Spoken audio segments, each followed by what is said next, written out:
सर्वांनी सर्व तीर्थ त्या ठिकाणी वास करत असतात, हे भगवंताचं प्रमाण आहे महाराज. मग तीर्थ आपण बोलतो की तीर्थासाठी कुठेतरी वनवून भटकावं लागतं किंवा कुठे तीर्थासाठी कुठेतरी जावं लागतं, परंतु भगवंताचं वर्णन आहे की तीर्थ म्हणजे जे भगवद्गीतेचं पारायण होतं तिथे की तीर्थ म्हणून राहतो. काही लोकांनी विचारलं, भगवान श्रीकृष्णाला विचारलं, देवा तुम्ही या कलियुगामध्ये कुठे राहणार, कलियुगामध्ये राहणार कुठे? त्यावेळेस भगवान श्रीकृष्णाने सुंदर वर्णन करतात की बाबा रे, मी तुम्हाला कोणत्याही उपनिषदात सापडणार नाही, कारण की सर्व उपनिषदांचं सार काय आहे, ही गीता आहे. मी तुम्हाला श्रीमंत भगवद्गीतेमध्ये मी माझा वास करणार, मी तिथे राहणार, ते माझं घर आहे, असं भगवान श्रीकृष्णाने अर्जुनाला सांगितले महाराज. कारण की कलियुगामध्ये आपण पाहतो गीता ज्यावेळेस आपण वाचतो त्यावेळेस जीवन जगावं कसं ते आपल्याला कोण शिकवत असतं, गीता शिकवते महाराज. कारण की गीता ही ज्ञानेश्वरीचे अलंकार आहे महाराज. गीता अलंकारे नाम ज्ञानेश्वरी. अरे गीता ही ज्ञानेश्वरी, गीतेचे अलंकार काय आहे, ज्ञानेश्वरी. आणि गीत भागवत गीता जी आहे, श्रीमद भागवत गीता जी आहे तिचं मराठीत रूपांतर. कारण की सर्वांना संस्कृत समजते असं नाहीये, सर्वांना संस्कृत समजत नाही, म्हणून माझ्या माऊलींनी माझ्या अनुयायांनी हे गीतेचं रूपांतर ज्ञानेश्वरीत केलं का, तर तुम्हाला सर्वसामान्यांना हे समजेल आणि समजून आपण त्या भगवंतापर्यंत पोहोचू. त्यासाठी काय केलं महाराज, माऊलींनी ज्ञानेश्वरीत रूपांतर केलं. आपण आज गीतेमध्ये आपण आधी मध्य आणि अंत हे गीतेचे 3 भाग आहेत महाराज. आपण आज गीता थोडी समजून घेण्याचा प्रयत्न करू. गीता गीता गीता वाचे जे म्हणती नाही पुनरावृत्ती तयार. गीता गीता गीता जेव्हा 3 वेळा शब्द होतो महाराज, अंतकरणाने कर्माने भगवंत सांगतो की बाबा रे, गीता गीता गीता वाचे जे म्हणती नाही पुनरावृत्ती तयार. पुनरावृत्ती म्हणजे काय, पुनरपी जन्म पुनरपी मरण, पुन्हा जन्माला येणे नाही आणि परत मरणे नाही. कारण की जीवनाचं रहाटगाड आहे ना महाराज, ते कायमस्वरूपी कसं आहे, चालूच आहे. या जन्म मरणाच्या चक्रातून सुटायचं असेल तर फक्त गीता गीता म्हटल्याने, मग तुम्ही म्हणता गीता गीता म्हणजे फक्त गीता गीताच म्हणत राहायचं का, नाही महाराज. गीता जे आहे ते गीतामध्ये काय भगवंताने जे लिहिलंय ते तुमच्या आमच्या समोर मांडलंय, ते समजून जाणून घेऊन आचरण करण्याचा प्रयत्न करा. म्हणून तर त्या माणसाला पुनरावृत्ती म्हणजे पुनर्जन्म घ्यावा लागणार नाही महाराज. कारण की पुनर्जन्म घेणं काय सोपं नाही महाराज. कारण की असंख्य वेदना घेऊन मनुष्य हा देह जन्माला येत असतो महाराज. तुकडे सांगतात की ज्यावेळेस माणसाचे हजारो कोटी ज्यावेळेस औषधा माणसाला ज्यावेळेस त्या वेदना होतात ना, त्या वेदना माणसाला जन्म घेताना आणि मारताना होतात महाराज. मग ह्याच जन्म मरणाच्या राजगाड्यातून जर तुम्हाला आम्हाला सुटायचं असेल तर भगवंताचं नाम हे खूप काय आहे, महत्वाचं आहे.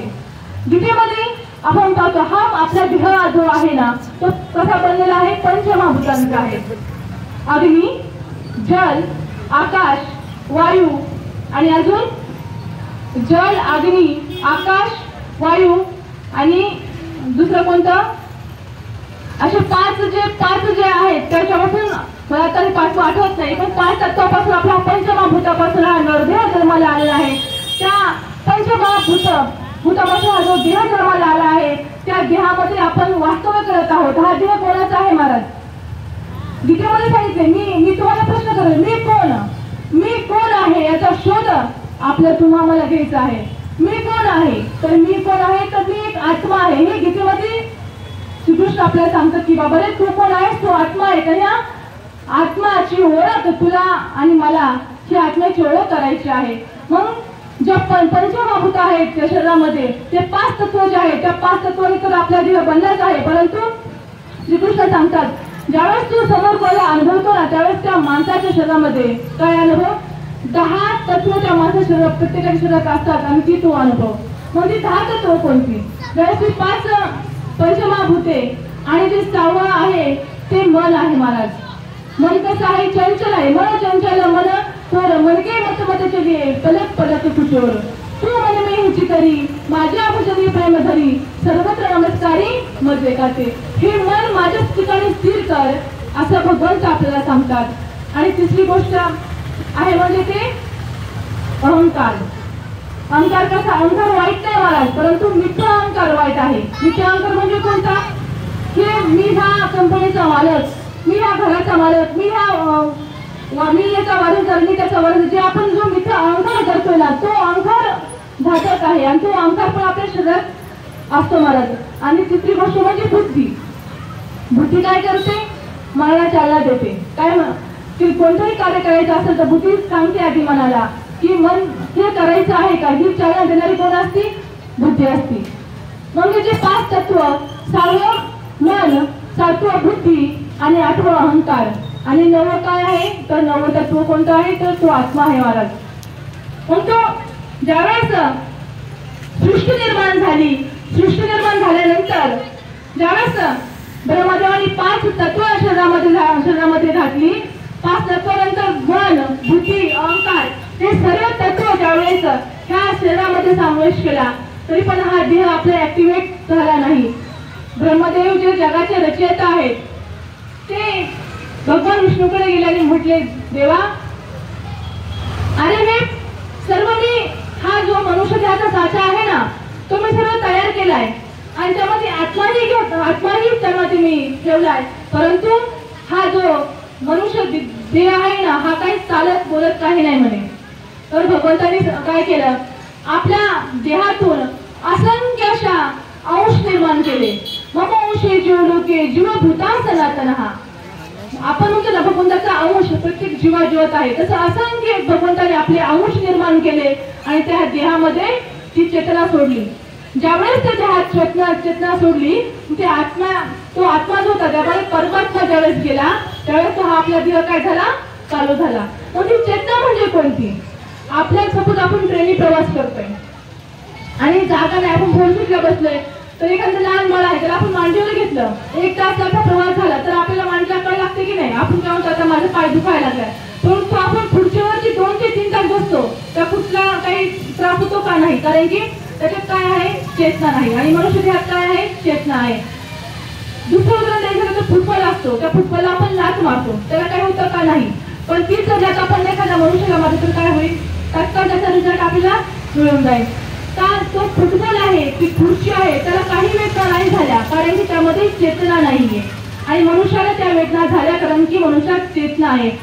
चेतना देणारा कोण, आपण बघा पाहतो एखादी व्यक्ती जर मरण पावली तर तो माणूस म्हणतो, अरे माझी बायको मेली, ती तर पुढेच झोपलेली असती, पण तो रडतो खूप जोरात, अरे माझी बायको मेली. तुरंत एकत्र गोळा होतात, एक जण दोस्त येतो, विचारतो, अरे का रडतो, अहो म्हणे माझी बायको मेली, तुम्ही विचारता काय होतं, म्हणून मी रडतोय. कुठं मेली म्हणे, ती तर इथं समोर झोपलीये ना, डोळे सेम शाबूते, वजन केलं ते 1 किलोही कमी जास्त भरणार नाही, पण तू रडतो का, तुम्ही काय तो त्या बायकोसाठी काय रडत आहात, रडतो कोणासाठी, ती जो चेतना जी आहे, जो आत्मा आहे तो निघून गेला वारा खाली राहिला पसारा.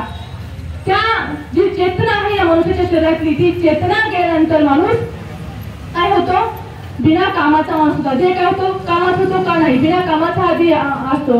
मग हा शरीराला चालणारा आत्मा आहे आणि आत्म्याला चालणारी चेतनारूपी हा परमात्मा आहे. हा चेतनारूपी परमात्मा जो आहे ना महाराज, तो परमात्मा कसा ओळखायचा, त्या परमात्म्यापर्यंत कसं जायचं. ज्यावेळेस भगवंताने सृष्टी निर्माण केली ना महाराज, त्यावेळेस भगवंताने असंख्य जीव निर्माण केले आणि सगळे जीवांना वैकुंठाला पाठवलं. भगवंत म्हटले, बाबा रे तुम्हा सर्व ही सृष्टी निर्माण केली, तुम्ही सर्व वैकुंठाला जा, माझे चिंतन नामस्मरण करा. परंतु 10 असे जीव होते महाराज, बिघडलेले आत्मा होते. तेवढे नाही, आम्ही काही तुझी भक्ती करणार नाही, आम्ही वैकुंठाला जाणार नाही म्हणे, तुझी भक्ती आम्ही नाही करणार, आमची सेवा कोणतरी केली पाहिजे, आमची भक्ती केली पाहिजे. देव म्हटला, बाळा तू, मी करता आहे आणि तू काय आहे, भक्त आहे, तू माझी जागा चालू शकत नाही किंवा तू देव बनवू शकत नाही, तू माझा अंश आहे. परंतु तो आत्मा ऐकायला तयार नाही महाराज. जसं लहान बाळ असतं, ते ज्यावेळेस बाहेर आई वडील त्याची फिरायला घेऊन जातात, काय खेळल्यानंतर ते बाळ काय करतं, हट्ट करतं, मला खेळले पाहिजे. त्याचे आई वडील सांगतात, बाळा अरे परीक्षा जवळ आली, अभ्यास करायचा, परीक्षा समजावून तुला मी खेळणे घेऊन देतो. ते बाळ काय करतं, नाही, हट्टालाच पेटतं, मला खेळली पाहिजे. शेवटी आई वडील काय म्हणतात, ठीक खेळणे घे, खेळ आणि खेळून मन तुझं भरल्यानंतर काय कर, अभ्यासाला बस.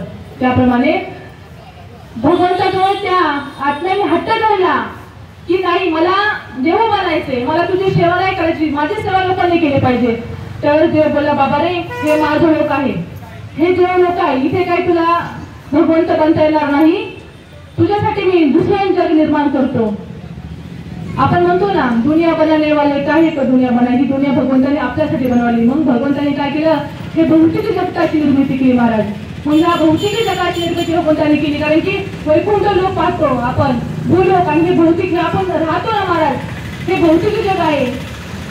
ह्या भौतिक जगाची देवाने निर्मिती केल्याने सांगितलं त्या बिघडलेल्या आत्म्यांना की बाबा रे, हे जग मी तुझ्यासाठी निर्माण केले, जोपर्यंत तुला खेळायचे, जोपर्यंत तुला बागडायचं तोपर्यंत बागड, पण ज्यावेळेस तुझं बागडून खेळून होईल ना, तर परत माझ्या धामाला वैकुंठाला परत ये. आणि बिघडलेले आत्मा दुसरी कोणी नाही महाराज, ते आपणच आहोत. बरोबर आहे की नाही? आपण जातो का? जेव्हा अठ्ठासाने सांगितले, किती सवलत दिली आपल्याला, जा पण खेळून झाल्यानंतर परत वापस ये. पण हा आत्मा इतका गुरफटतो ह्या संसाराच्या खेळामध्ये महाराज, काही केल्याने भगवंतापर्यंत जात नाही महाराज, काही केल्याने. नंतर भगवंत सांगतो, बाबा रे, तुला मी सांगितलं होतं तू जा आणि परत ये, परंतु तू काय जाऊन परत आला नाही. त्यामुळे तुझं हे जन्म आणि मरणाचं जे चक्र आहे ना, ते राजगार्ग आहे ना, ते चालूच तू ठेवलंय. मी तुला एवढं संधी दिलेली, बाबा तू जा आणि माझं नामस्मरण कर, परंतु तुझा माझा विसर पडला.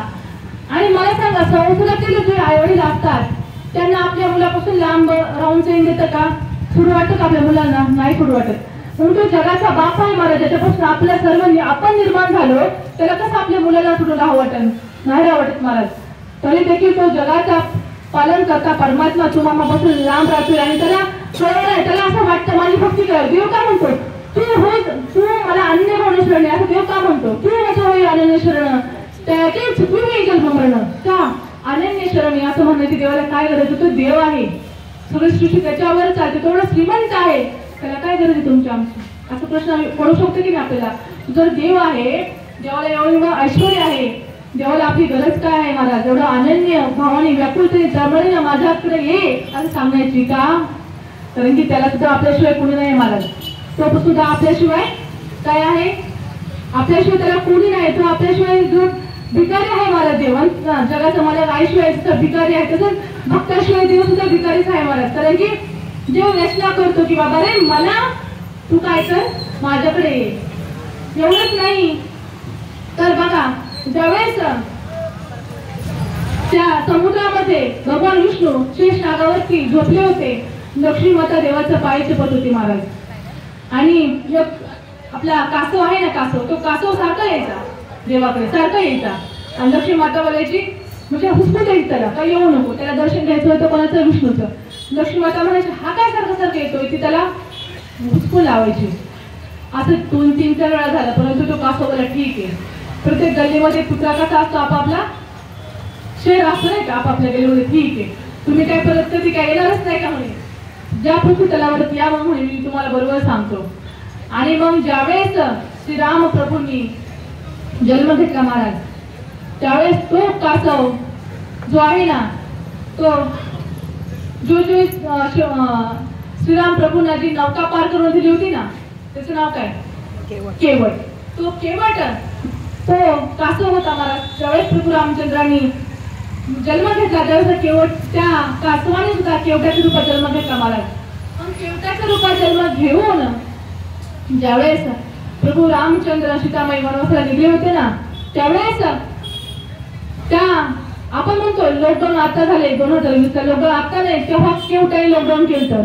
तेव्हा रामप्रभूंच्या जन्माच्या वेळेस तुम्हाला कसं, ज्यावेळेस त्या राजाकडं, राजाचं एक चांगलं काम त्या केवटाने केलं. राजा बोलला, तुला काय पाहिजे मला, माझ्याकडे माग. केवट बोलला, नाही मी आता नाही मागणार, ज्यावेळेस मला मागायचे त्यावेळेस मी मागणार. मग ज्यावेळेस श्रीराम प्रभू येणार आहेत असं केवटाला कळलं, त्यावेळेस रात्रीचे 1-1:30 वाजले होते. केवट गेला आणि राजाचा राजमार्ग गेला आणि सांगितलं, राजे माझं तुमच्याकडे काम आहे. राजा बोलले, अरे आताच्या रात्रीचे 1:30 वाजले, सकाळी आहे. नाही बोलला, आताच माझं काम आहे. तुम्हाला ठीक आहे, काय सांग. उद्या सकाळी त्या नदीवर एकही नाव मला पाहिजे नाही बोलला. असं का?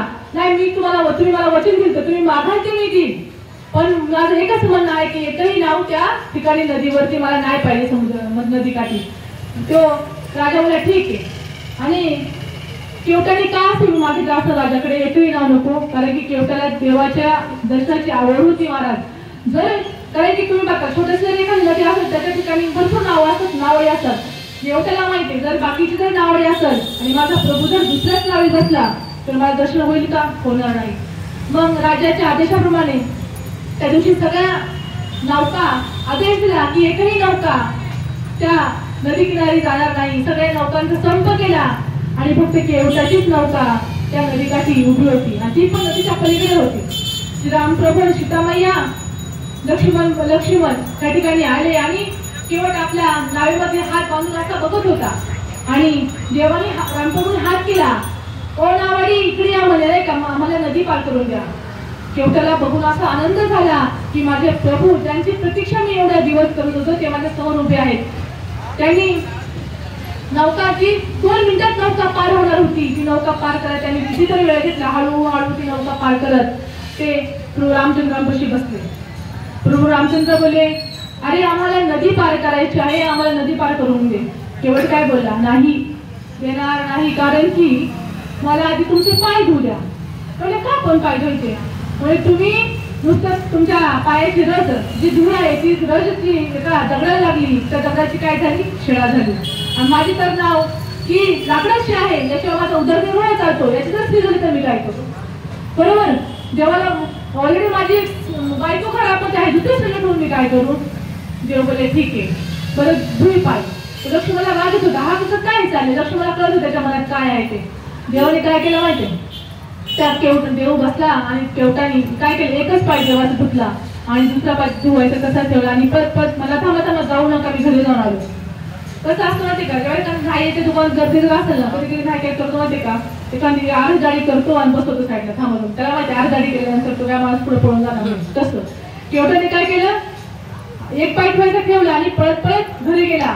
घरी जाऊन एक पात्र आणलं पाय धुण्यासाठी, एक तांबे आणला, फुलं बिलं आणली, बायको पूर्ण सगळ्यांना घेऊन आला. घेऊन आल्यानंतर केवट भगवंताचे पाय धुवू लागला महाराज. पाय धुतल्यानंतर ज्यावेळेस भगवंताचे केवट पाय धुताना महाराज डोळ्यातून अश्रू चालू होते, कारण तो भगवंत भेटीचा जो भाव होता महाराज, केवढे डोळ्यातून अश्रू चालू होते. आणि केवट बोलते, भगवंता तुम्ही मी आज माझे वडील आई दोन्ही पण वारलेत, मी अजून काही पुढे काशी विसल्या काही श्राद्ध घालायला गेलो नाही. एक काम करा, मी तुमचे पाय धुतो, परंतु तुम्ही ते मंत्र म्हणा, मी तुमचे पाय धुतो. देव लक्ष्मणाला म्हणजे लक्ष्मणा सुरू कर, कारण की हा तसं काय सोडणार नाही, कारण की भक्ताचं ऐकावं लागतं सगळं देवाला. देवाने सुरू केलं. त्या केवटाने आपल्या सर्व पूर्वजांचं श्राद्ध तिथेच घालून घेतलं, म्हणजे देवाच्या हातून सगळ्या कुणाचा उद्धार करून घेतला महाराज. असा ही भक्ती, असाही भगवंताचं देवामधलं प्रेम. आणि ज्यावेळेस केवटाने हात देवाचे पाय धुतले आणि सांगितलं, देवा ठीक आहे, आता मी नौका पार करून देतो. केवट बोला, खांद्यावर बसा, पाय करू नका. लक्ष्मणाला राग आला, बाण काढला, काय चाललं तुझ्या मगाशी पासून? बोलला, मागा पाय धुतले, ठीक आहे पाय धुतले, ठीक आहे ना, आपली बोली अशी होती फक्त पाय धुवायची, खांद्यावर बसायची बोली नव्हती. ठीक आहे बोला, नाही तर पायी नाही चालायचं, चला पाय. परत पाया धुला, तुम्ही काय माझ्या नौकेत बसून देणार नाही, परत मी पाय धुणार. लक्ष्मणा वाटलं परत हा तासभर घालवणार, त्याच्यापेक्षा ठीक आहे बाबा घे खांद्यावर. देवाला खांद्यावर घेतलं महाराज. कोणी? केवटाने. खांद्यावर घेऊन नावेतून प्रवास करत होता देव. नावडीने प्रवास करून दिला, नदी पार केली. देव बोलले की काहीतरी तुला द्यायला पाहिजे ना, तू माझी मदत केली, आम्हाला नदी पार केले, तर काहीतरी द्यायला पाहिजे. पण देवा संन्यासाच्या वस्त्रावर होते, तेव्हा त्याच्यासाठी काही नव्हतं.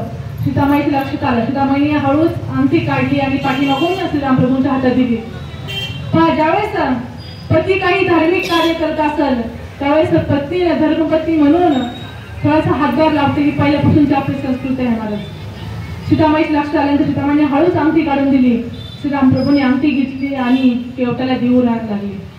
केवटला, प्रभू थट्टा करताय का गरीबाची? नकोय मला हे काही, असं नाही म्हणजे तुझ्या काहीतरी तू कशाचं मोल काहीतरी पाहिजे ना, ते घे.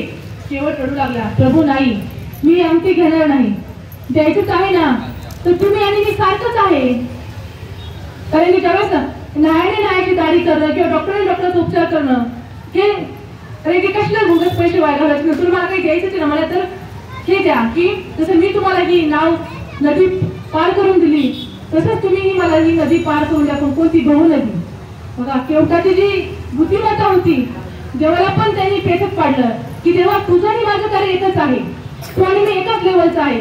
खूप राग आला लक्ष्मणाला का हा अयोध्याचा मालक आहे, अयोध्याचा राजा आहे, माझा देव आहे, माझे मोठे बंधू आहेत आणि तू एका लेवल सांगतोय तुम्ही मी सारखंच आहे असं सांगतोय.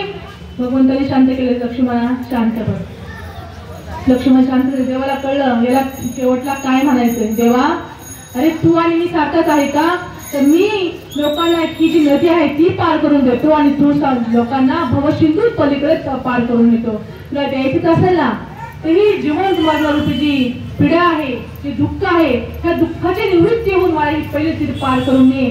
देवाने केवढ्याच ऐकलं आणि देव बोलला की बाबा रे ठीक आहे, तुला हे भाऊ नदीतून मी पार करून येतो. आणि तेव्हा त्याच्या पलीकडे जर द्यायचंच असेल, ज्यावेळेस तुम्ही परत अयोध्येला रिटर्न येणार ना त्यावेळेस ह्या बोटीतून मी तुम्हाला हा पैसे परत पार करून देईन. ही असते भक्त आणि भगवंतामधील अनन्य भक्ती महाराज. मग ही अनन्य भक्ती जर तुम्हाला प्रत्येकाला जर अनुभवायची असेल तर आजही या कलियुगामध्ये साधारण खूप असं आपण म्हणू शकतो की जे हा दुनिया हे कलियुग जे तरत आहे ना महाराज, आजही खूप थोर साधू महात्मे या धर्तीवर जन्माला आले आहे, जन्माला आहेत. म्हणून ही धरती हा कलियुग तरते महाराज. आपण ऐकलं असेल कालची सियाराम बाबा म्हणून होते नर्मदा तटावरचे, त्याचं निधन झालं. 110 वर्षाचे होते महाराज. ते 110 वर्ष असून सुद्धा ते सारखे रामचरित महाराज वाचायचे. राम राम ही त्यांच्या सतत तोंडातून येत होता महाराज. मोक्षदा एकादशीच्या दिवशी त्यांचं निधन झालं. असे थोर महात्मे या कलियुगामध्ये आहेत महाराज. म्हणून हा कलियुग चालला आहे. हा व्यभिचार एवढा वाढला आहे तरी सुद्धा आपला तुम्ही हा धर्ममंडप जो आहे महाराज तो अजून शाबूत आहे. याचं कारण एकच आहे की साधू संतांचे आणि भगवंताचे उपकार ह्या सनातन धर्मावर आहे महाराज. कारण की आज तुम्ही पहा सनातन धर्म आपला हा भरपूर हा श्रेष्ठ आहे आणि ह्याच धर्मामध्ये हा मंडप आणि गंध कपाळी गंध आणि गायक ह्याच धर्म दिसेल महाराज आणि दुसऱ्या धर्मात दिसणार नाही महाराज. म्हणून हा सनातन धर्म जर टिकवायचा असेल तर भगवंताची सेवा करणं, भगवंताच्या पायाशी लीन होणं हे प्रत्येकाने केलं पाहिजे. आणि जो जीव जो आहे गीतेमध्ये सांगितलं जीव जो 84 लक्ष तर चक्र जो आहे तो चक्रामध्ये जो फसला आहे ना महाराज दलदलीमध्ये, त्या दलदलीमधून जर बाहेर पडायचं असेल तर आत्मज्ञान मी कोण आहे याची जाणीव केल्याशिवाय आणि ती जाणीव कोण करतं महाराज, गुरुशिवाय कोणीच करून देऊ शकत नाही महाराज आपल्याला. कारण ह्या जगात सगळं दुःखी सगळं म्हणजे कोणीच सुखी नाही महाराज. सगळे दुःखी आहेत. एक राजा असतो त्या राजा आजारी पडतो, सगळे वैद्य उपचार करून राहिले असतात पण त्याला काही बरा होत नाही. त्यावेळेस एक वैद्य येतो जो सांगतो जो सुखी माणूस असेल ना त्या सुखी माणसाचा सदरा नाही सदरा त्या राजाला झाला मग तो म्हणजे त्याचा रोग नाहीसा होईल.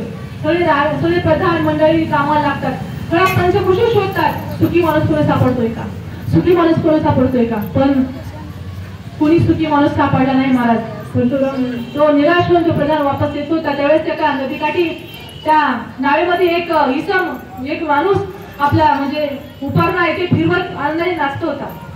त्या प्रधानाला वाटलं हा सुखी आहे याच्याकडे आपण जावं आणि याचा शर्ट याचा कुर्ता आपण घेऊ राजाला घेऊन येऊ. तो गेला त्या माणसाने विचारला अरे तू एवढा आनंदाने बागडतो एवढा नाचतो तू सुखी आहे का. हो म्हणे मी सुखी आहे. मग एक काम कर ना माझा राजा खूप आजारी आहे त्याला ज्यावेळेस तुम्ही कुर्ता द्याल ना त्यावेळेस माझा राजा सुखी होईल. तो म्हणा अरे मी सुखी काय आहे माझ्याकडे कुर्ता नाही म्हणून मी सुखी म्हणे. काय मग हा कुर्ता म्हणजे कोणता हे जे शरीर आहे ना आपलं महाराज तो म्हणजे कुर्ता आहे. माझा देहरूपी शरीर जोपर्यंत माझं म्हणतोय त्या शरीरातून मी जोपर्यंत संपत नाही तोपर्यंत आपण सुखी होणार नाही महाराज. एका पिंजऱ्यामध्ये असा पोपट असतो आणि तो मालक तो पोपट रडत असतो. त्या मालकाला वाटतं हा लोखंडाच्या पिंजऱ्यात आहे म्हणून हा पोपट रडतोय महाराज. मग तो मालक काय करतो थोडे पैसे जमवतो आणि चांदीचा पिंजरा आणतो. चांदीचा पिंजरा आल्यानंतर त्या पोपटाला चांदीच्या पिंजऱ्यात ठेवतो तरी पण तो पोपट रडत असतो महाराज. त्या माणसाला वाटतं की हा सोन्याचा चांदीचा पिंजरा पण नको वाटतं त्याला सोन्याचा पाहिजे म्हणून हा परत पुढे कष्ट करतो, पैसे जमवतो आणि सोन्याचा पिंजरा आणतो आणि ते पोपटाला काय करतो, सोन्याचा पिंजरा ठेवतो. तरी तो पोपट रडतच असतो. का? कारण की पोपटाला काय दुःख आहे, ते पोपटाला दुःख आहे तो जाणून घेत नाही, पण तो बाह्य रंगाने, बाह्य दुःख म्हणजे बाह्य रंगाने त्याची बदल करतो. अंतरंगात त्या पोपटाला काही दुःख असेल याची तो विचारपूस करत नाही किंवा समजून घेत नाही महाराज. कारण की तो पोपट जो आहे पिंजराचा तो आपला आत्मा आहे आणि तो पिंजरा जो आहे ना महाराज ते आपलं शरीर आहे. निघून गेला वारा खाली राहिला पसरा, मी मगाशी सांगितलं. हा पिंजरा जो आहे ना तो पिंजरा म्हणजे शरीर आहे माय बापा आपलं. एक कबीरचा दुआ आहे, उड़ जाएगा एक दिन पंछी रहेगा पिंजरा खाली, पिंजरा खाली पिंजरा खाली. बाबा रे, हा जो देहातला जो पोपट जो आहे ना तो आत्मरूपी पोपट तो एक दिवस उडून जाईल, तो पक्षी उडून जाईल आणि हा देहरूपी पिंजरा आहे ना महाराज तो या ठिकाणी राहणार आहे. म्हणून तुला ह्या शरीरासाठी तुला मला पैसा पाहिजे, मला बंगला पाहिजे, मला गाडी पाहिजे, मला पद पाहिजे, मला प्रतिष्ठा पाहिजे, मला मान पाहिजे, मला सन्मान पाहिजे, ह्या देहासाठी तू झुजू नको. ह्या देहाला पाहिजे म्हणून आपण झगडू नका. तर त्या आत्म्याला काय पाहिजे, या आत्म्यातील परमात्म्याला काय पाहिजे यासाठी विचार केला पाहिजे. पण आपण जे माणूस आहे ना महाराज तो बाह्य रंगाने व्यापला आहे. त्या बाह्य रंगाने त्याला सर्व काय पाहिजे असं, परंतु अंतःकरणात काय पाहिजे आहे, अंतःकरणातल्या भगवंताला काय पाहिजे आहे याचा विसर पडला महाराज तुम्हाला प्रत्येकाला. म्हणून हा जो पडलेला विसर जो आहे ना महाराज तो तुम्हा आम्हाला गुरु कृपेशिवाय गत्यंतर नाही महाराज. कारण की सद्गुरु वाचवणी सापडेना सोय घरावेचे पायक आधी आधी. जेव्हा आपण अनन्य भावाने सद्गुरूला शरण जाऊ त्यावेळेसच तो सद्गुरू आपल्याला भगवंतापर्यंत पोहोचवण्याचे काम करणार महाराज. कारण की सद्गुरूशिवाय भगवंतापर्यंत कोणाही पोहोचू शकत नाही. कारण की राम हा कालचा सुतदशरथाचा अनंत काळचा आत्मा राम हा कालचा होता, परंतु अनंत काळापासून जो आत्मा राम आहे त्या आत्मा रामापर्यंत पोहोचण्यासाठी श्रीराम प्रभूंनाही वशिष्ठांना शरण जावं लागलं, कृष्णालाही संदीपना शरण जावं लागलं. म्हणून ज्यावेळेस देव यदा धर्मश्च ग्लानिर्भवति भारत, ज्यावेळेस सर्व धर्माला ग्लानी येते त्यावेळेस भगवंत अवतार ज्यावेळेस या पृथ्वीवर घेतात त्या भगवंताला अवतार घेतल्यानंतर सुद्धा गुरुची आवश्यकता असते महाराज. असते का नसती?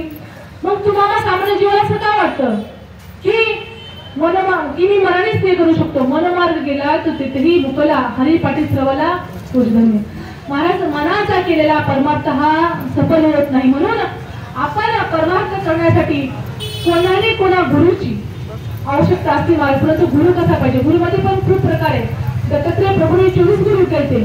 प्रत्येक मध्ये म्हणजे आपल्याला ज्याकडून शिकायला भेटेल तो आपला गुरु असतो महाराज. परंतु सद्गुरू हा वेगळा जो आत्म्याची आणि परमात्म्याची जो गाठ घालून देतो, जी चेतनरूपी जो आत्मा ज्या आपल्यात आहे त्या ईश्वराची आणि या जीवाची जी झालेली ताटातूट आहे तो जो मिळवून देतो, स्वस्वरूपाची ओळख जो गुरु करून देतो ना महाराज त्या गुरुला शरण जा. परंतु या कलियुगामध्ये खरा गुरु ओळखायचं कसं खूप अवघड आहे महाराज. परंतु आत्मज्ञान का स्थापन लगा के काया निर्मल होय असा गुरु ज्यावेळेस आपण करू, जो आत्मज्ञानाचा स्थापन आपल्याला लावून आपली काया निर्मल करेल आणि स्वस्वरूपाची आपल्याला ओळख करून देईल, हा गुरुची ज्यावेळेस प्राप्ती होईल महाराज त्यावेळेस देव सुद्धा सांगतात की बाबा रे की तुला माझ्यापर्यंत येण्याचा मार्ग जो आहे ना तो सद्गुरूकडून भेटेल, म्हणून संताकडून भेटेल. म्हणजे या जगात संत शोधा, चांगला सद्गुरू शोधा, सद्गुरूकडून नामचिंतन घ्या आणि नामचिंतन घेतल्यानंतर तुम्हाला भगवंताची ओळख झाल्याशिवाय राहणार नाही महाराज. कारण आपल्या 4 वाचा असतात. आपल्या ज्यावेळेस तोंडाने आपण नामस्मरण करतो, नंतर मनातल्या मनात नामस्मरण करतो आणि हे सगळं नामस्मरण ज्यावेळेस आपलं चालू असतं, पण ज्यावेळेस आपण या परावानं ज्यावेळेस नामस्मरण करतो महाराज त्यावेळेस आपण खरं भगवंतापर्यंत पोहोचतो. त्या परावाने नामस्मरण कसं करायचं, ज्यावेळेस आपल्याला गुरुने नामस्मरण जे दिले, नाम जे दिले ते आपण सततम जसं मृदंग असतो, सततम कीर्तनम मृदंगा, जसं मृदंग जसा कीर्तना सतत वाजत असतो, सतत देवाचं नामस्मरण करत असतो, तसं जसं गाईच्या शिंगावरती मोरीचं दाणा ठेवा ना महाराज, किती वेळ राहील तो?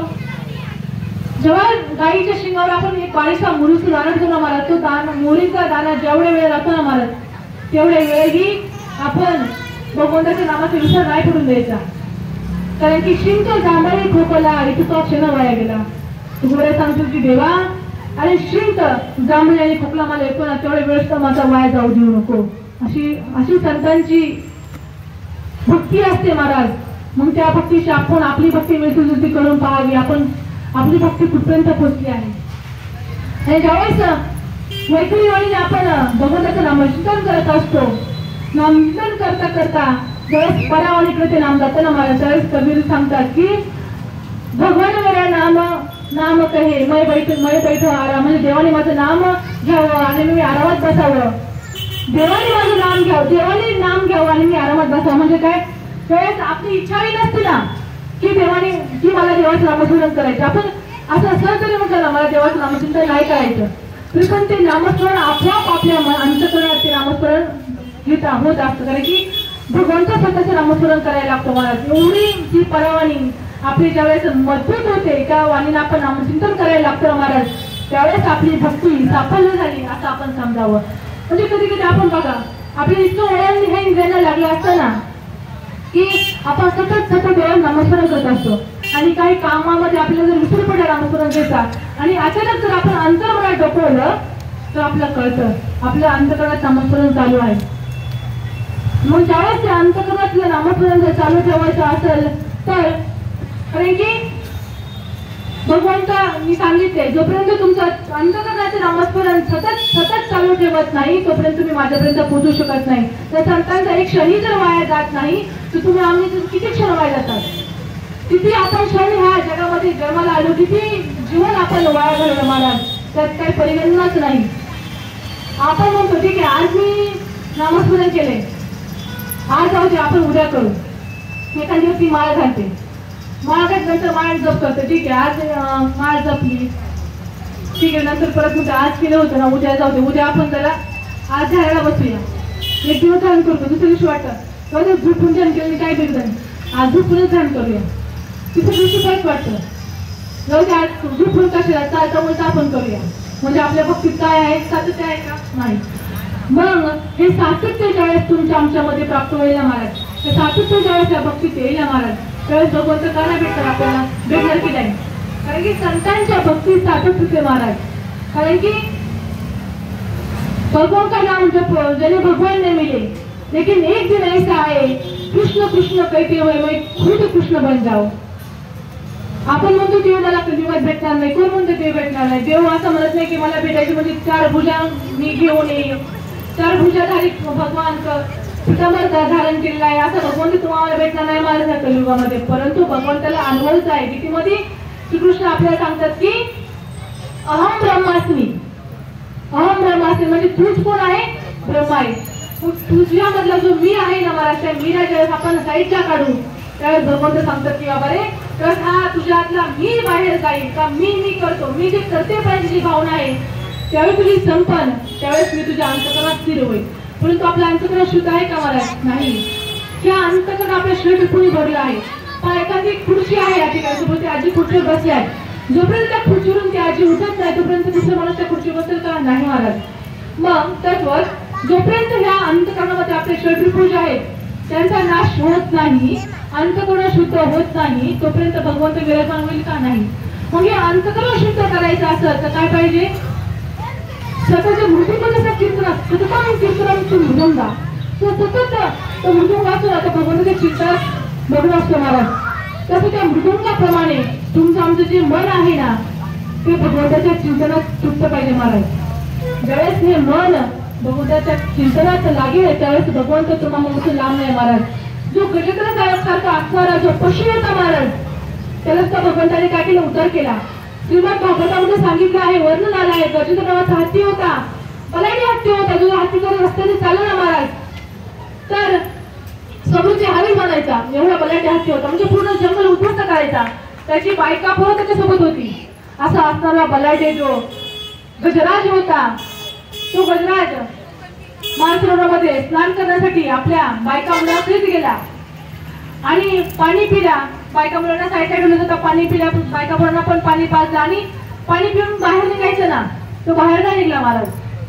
काही माणसाचा स्वभाव असा असतो, आधी म्हणजे थोडक्यात आनंद माणसाला कधी सण होता तो आधी प्रत्येक गोष्टी आधी उतावळेपणा माणसाचा असतो प्रत्येक आनंदामध्ये.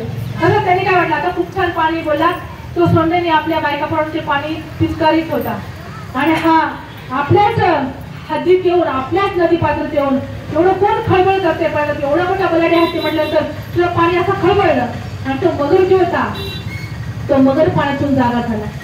अरे माझ्याच समुद्रामध्ये पाण्यामध्ये येऊन सरोवरामध्ये येऊन हा कोण उत्पात माजवलाय म्हणे कोण आहे हा हत्ती. अरे त्याला राग आला.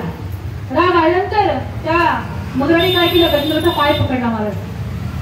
गजेंद्राचा पाय पकडल्यानंतर गजेंद्र त्याला आधी कळलं नाही कारण तो बलाढ्य होता पण नंतर त्यावेळेस तो मगर जो होता ना तो पाय खेचत होता आणि पाय खेचता तो अर्धा तो गजराज त्या सरोवरामध्ये बुडाला आणि तो आपल्या बायकोला म्हणत होता अरे मी बुडतो मला वाचवा. बायको पण वाचत नाही महाराज आणि मुलं पण वाचत नाही काही वेळेला कुणी कामा पडत नाही. मग ते गजेंद्राला खूप त्रास होतो. 100 भागवतात वर्णन आहे गजराजाचं आणि त्या मगरेचं 100 वर्ष युद्ध झालं होतं महाराज. सगळे देवबी सगळे बघत होते महाराज. ते युद्ध 100 वर्ष चाललेलं जो युद्ध आहे ना गजेंद्राचं गजेंद्राला 100 वर्षाची देवाची आठवण झाली महाराज. तो गजेंद्र कोण होता पूर्वजन्मेचा राजा होता. त्यांनी ऋषीचा म्हणजे तो राजा होता ऋषी त्या ठिकाणी जात होते तरी ऋषीने ओळखही पाहिलं नाही म्हणून त्या ऋषीला त्या राजाला शाप दिला की तू मधुनच राजा आहेस तुला पुढच्या ग्रामात तू हत्ती होशील. मग राजा भानव आला सांगितलं देव म्हणजे ऋषी मला माफ करा आणि मग ऋषीने त्याला वर दिला की तू ज्यावेळेस दुसऱ्या जन्मामध्ये हत्ती होशील त्यावेळेस तुला पशु जन्मात असून सुद्धा भगवंताचं स्मरण होईल आणि तुझा भगवंत उद्धार करतील. मग 100 वर्ष युद्ध चालू असताना त्याला देवाचं स्मरण झालं नाही महाराज आणि त्याला सगळे फक्त सोंड राहिली बुडायची. त्यावेळेस त्याला लक्षात आले की बाबा रे भगवंता तुझ्याशिवाय मला कुणीच वाचू शकत नाही. अर्थ अनन्य भावाने हाक वागे भगवंताला तेव्हा तूच मला वाचू शकतोय.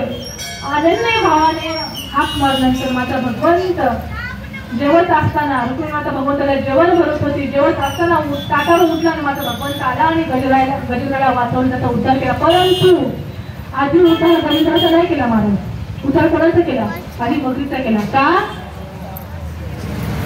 आधी इतका भगवंताला भक्त प्रिय असतो की भक्ताच्या जो चरणाची सेवा करतो ना महाराज त्याचा आधी भगवंत उद्धार करतो. मग त्या गजेंद्राचा उद्धार न करता आधी मगरीचा उद्धार केला आणि मग गजेंद्राला देवानी ओळखून ठेवलं नाही महाराज. ही अनन्य भक्ती जी आहे कारण की पशु असून सुद्धा गजेंद्राचा उद्धार होऊ शकतो.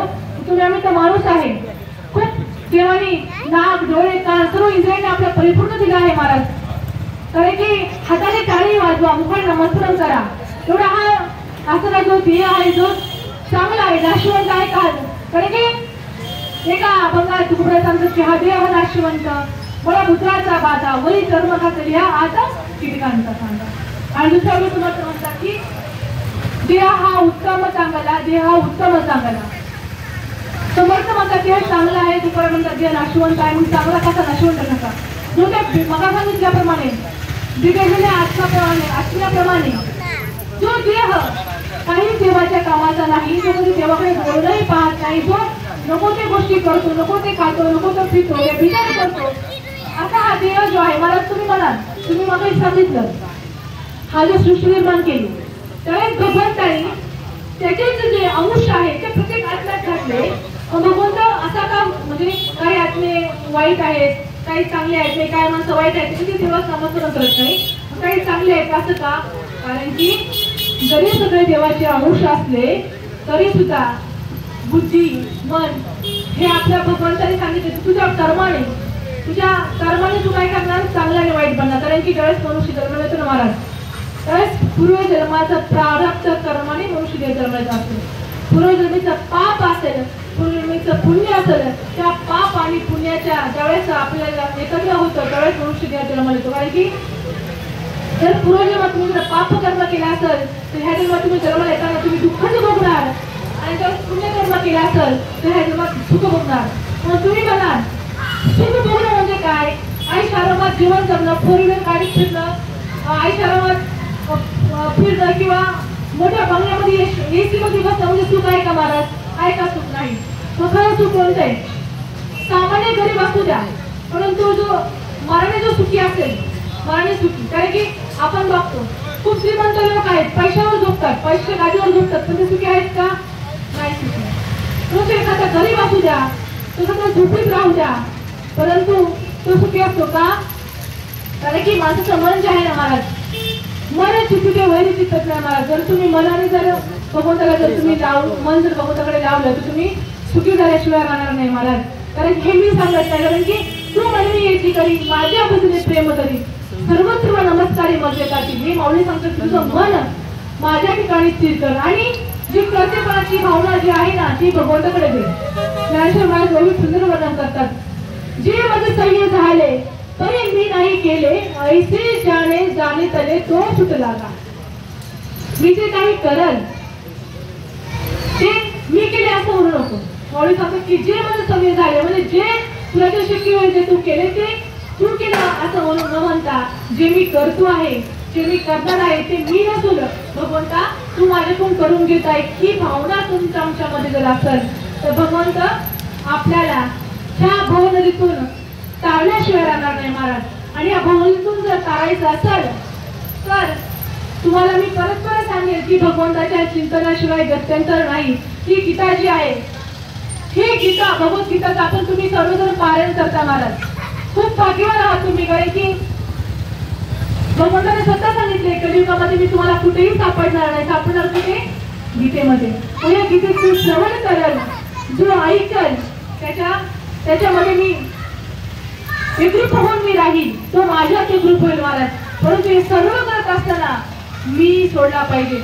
आपण गीतेच्या पहिल्या श्लोकामध्ये म्हणतो धर्मशस्त्र कुरुक्षेत्र समय कायुत्सव मामका पांडवाचैव किम कुर्वत संजय. धृतराष्ट्र कोणाला विचारतो? संजयाला विचारतो. काय संजया, कुरुक्षेत्रावर काय चाललं आहे? माझे कौरव मामका म्हणजे तिथं काय आलं? धृतराष्ट्र मामका म्हणजे माझे कौरव आणि पांडवांचे पुत्र पांडव. म्हणजे धृतराष्ट्राने विचारण्यापासून सुरू केली काय माझं, त्याच्यामुळे नाश का झाला महाराज? माझं म्हटल्यामुळं काय झाला? कौरवांचा नाश झाला. आणि मी पराची भावना सोडून भगवंताला अनन्य भावाने शरण गेल्यामुळे कोण जिंकलं? 5 पांडव जिंकले महाराज. एवढंच नाही, त्यातून तुम्हाला सांगेल ज्यावेळेस कौरव पांडवांचं युद्ध संपलं आणि युद्ध संपून ज्यावेळेस श्रीकृष्ण भेटण्यासाठी अर्जुन गेले महाराज.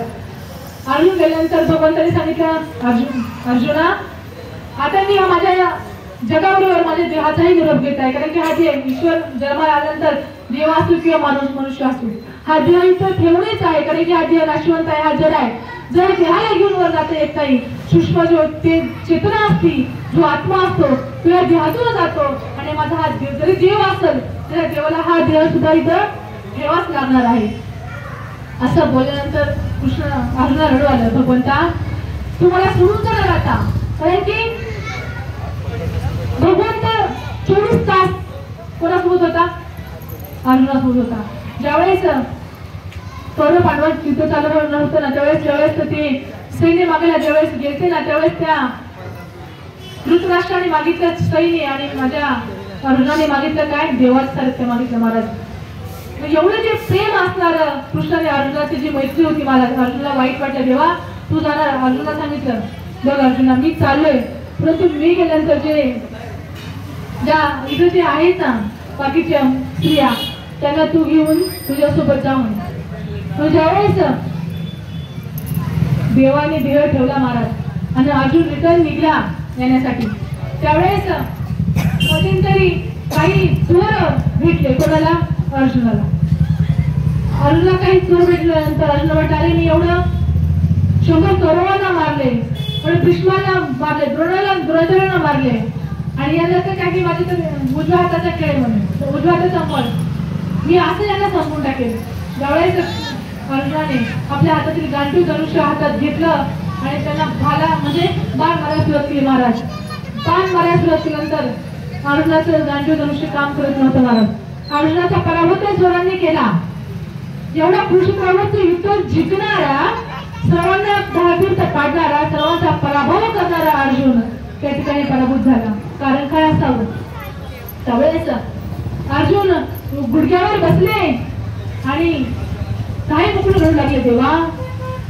आजपर्यंत मला वाटत होतं का मी करत आहे, मी तर जिंकलो, मी गौरवाला पराभूत केलं, मी द्रोणाचार्यांना मारलं, मी भीष्मांना मारलं, मी धृतराष्ट्राला मारलं, मी कर्णाला मारलं. हा मी पण वाटत होता देवा. परंतु आज मला कळले, आज तू निघून गेलास ना, आज तू माझ्यासोबत नाही देवा. तर मी आता गांधी धरू शकतो, चालू शकत नाही, कधी चोरणा सुद्धा मारू शकत नाही का, कारण की आज तू माझ्यासोबत नाही महाराज.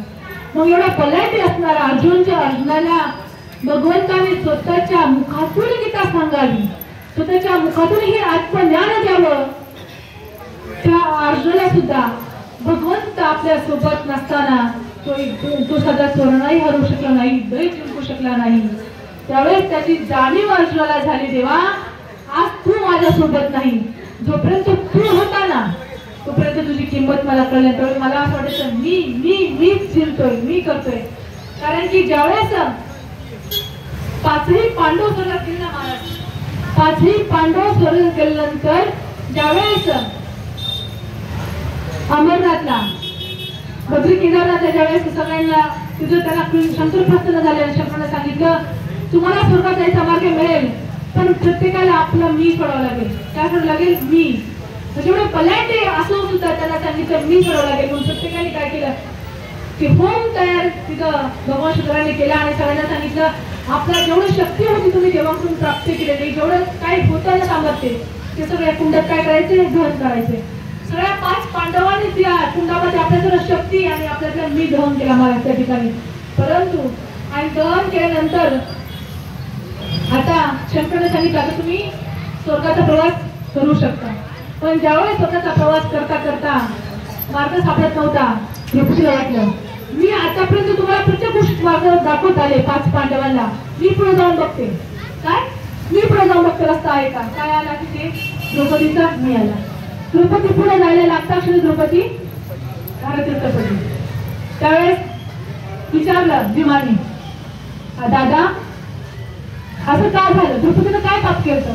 त्यावेळेस युधिष्ठिर धर्माने सांगावं की काय होतंय का, काय होतंय का. धर्माने सांगावं की मी सोडला नाही. असं पुढे करता करता ज्यावेळेस अर्जुनाची बारी आली तेव्हा अर्जुन पण बोलला मी रस्ता सापडतो. अर्जुन पण बोलला मी काय एवढ्या कुरुक्षेत्रावर सगळ्यांना हरवलं म्हणे, मी पुढे जाऊन रस्ता सापडतो. अर्जुनचा पण त्या ठिकाणी मी अडवाला, म्हणजे मी करता करता सगळे 4ही पांडव द्रौपदी सर्व धारतीत सापडले. एक कोण राहिला? युधिष्ठिर धर्मराजा राहिला. परंतु धर्मराजा ज्यावेळेस महाराज स्वर्गात गेला त्याचाही लांबटा करून पडला का, कारण की वधविले मुखे नारायण मुखे वधविले धर्मा अंगुष्ठाच्या कर्मा पायी गेला. म्हणजे का केला, कोणत्या कर्माने अंगुष्ठ गेला, कारण की धर्मराजा अर्धफुट फुलला होता. अर्धफुट फुलल्यामुळे धर्मराजाला अंगठा ठेवायला लागला. महाराज आपलं बघा आपण किती धर्म करतोय, किती धर्माने वागतो, आपलं शरीर कसं जाईल. पण नाही हा स्वदेव वैकुंठला जाता आला कुमारांसारखा धर्मराजासारखा. परंतु जो आत्मा जो आहे ना तेव्हा एवढं सांगा की देवा पुनरपी जन्म पुनरपी मरण हे पुनर्जन्म चक्रातून मला सोडव रे बाबा.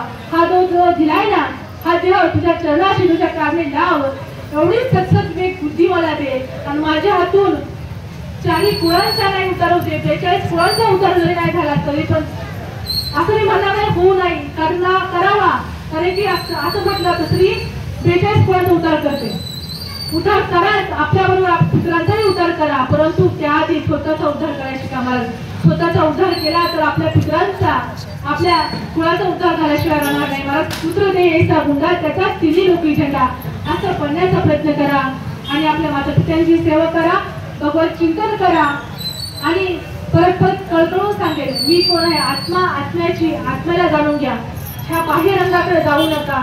बाह्य रंगाचा शोध घेण्यापेक्षा अंतरंगाचा शोध घ्या आणि खरा गुरु प्राप्त करा. आणि गीता ज्ञान अलंकार ज्ञानेश्वरी, हा जो गीतेचा अलंकारची ज्ञानेश्वरी आहे ती तुम्हाला सांगण्याची गरज नाही. महाराज तुम्ही सर्व आत्मरूप मायबाप आहात, तुम्ही माझ्यापेक्षा खूप ज्ञानवान आहात, तुम्हाला सर्वच गोष्टी ज्ञात आहेत. मी पालक माझी बुबडी वाचा काय तुमच्या समोर मांडणार, परंतु बोलले करू आणि वाकुडे उत्तरू करा क्षमा अपराध महाराज असून तुम्ही शिकत. त्या न्यायाप्रमाणे त्यांनी मला कार्यक्रमाची तारीख दिली. त्या